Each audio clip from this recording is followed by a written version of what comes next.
Bongbong Marcos, hindi mo na mabebenta ang kasinungalingan sa SONA tungkol sa flood control project.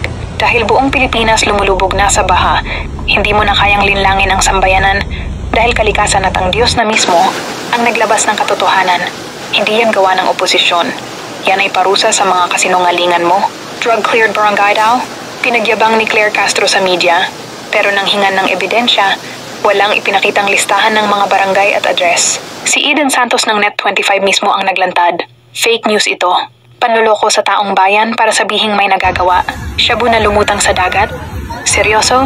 Ang daming tonelada ng droga ang bigla na lang lumutang pero ni isang drug lord, ni isang courier walang nahuli. Hindi mo ma-explain kung saan galing, paano napadpad, sino ang responsable. Halatang scripted, halatang tanim shabu, halatang planado, at panggagago lang. Ekonomiya daw umaangat, pero mismong World Bank at IMF na ang nagsabi, lumulubog ang Pilipinas.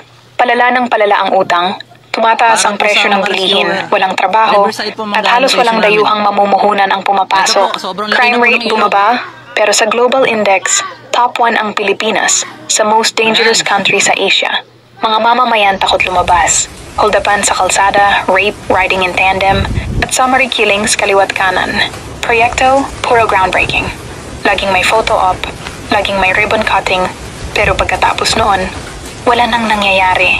Yung ipinangakong 1 million na pabahay